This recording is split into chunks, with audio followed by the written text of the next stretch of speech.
So with businesses with bad cash flow, like, is there a way, or if they can't earn, let's say, barter fast enough for what they need to spend on those, is there a way for them to kind of get, I don't know, financing or a loan or something like that? How does that work? Or is it think you have to like Earn first. earn first? Yeah, no, great question. Obviously, the priority when a business joins the bartering system is that the system is going to actually advertise their services out to the network.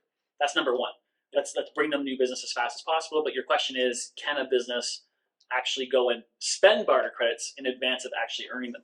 Yeah. And the answer is yes. They would simply apply, in our case, for a barter loan. So what that would mean is that they're able to actually have barter credits deposited into their account from BarterPay, our loan account. So they're able to take those barter credits into their account, go get some things that they need on the system, and then of course they don't have to pay off that loan with money, Canadian dollars. They simply pay off the loan by providing their products and services back out to the system. They earn the barter credits back, and they use those to pay off their loan at their wholesale cost of goods. We actually had a great example of this was a restaurant in Hamilton. We had this restaurant that was literally looking to build another location just down the street. But to build that location, they had to get a building permit, and to get the building permit, they had to get some engineered drawings, stamped drawings. And so they were literally, when I met them, they were about to spend $25,000 of their hard-earned cash on the engineering service. And instead, once I had a chance to chat with them a little bit, they decided obviously to open up a BarterPay account. We were able to arrange for them to have a $25,000 barter credit loan. So we actually deposited 25,000 barter credits into their account in advance. They went and used those barter credits with an engineering firm that was already part of the BarterPay ecosystem, and offset that cash expenditure.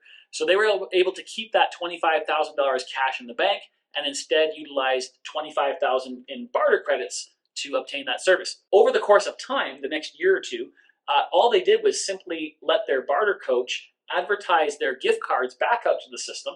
And so they were able to earn about $2,000 a month in brand new incremental business from the barter economy.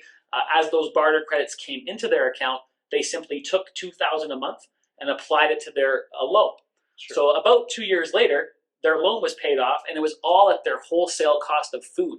Again, that 30, 40 cents on the dollar, in that range. So not only did they save a ton of cash in that transaction, which was a huge boost to their business, they were able to, again, get a whole new client base coming to their restaurant. Sure. A whole new customer base.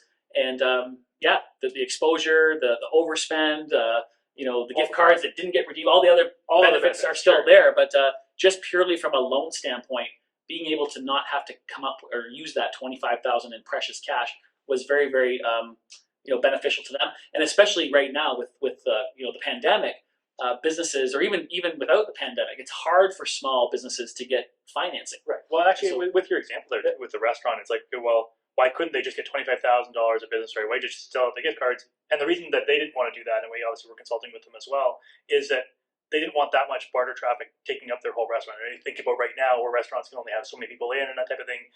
They can't say, okay, well, you can have my whole thing, because now you already need a cash flow. So the key was to say, okay, how much each month can you afford to take on in barter that's not then replacing other cash flows? Yeah, we don't want to interfere with their regular paying cash customers. Yeah, we just want to fill in the gaps and fill in the valleys with the barter credits. Yeah. So it's really, it makes no sense not to do a barter loan. Really, at the end of the day, even if you've got the cash readily available, it makes more sense to conserve as much of that cash as possible, and obviously offset the expenditure through a barter loan. So absolutely.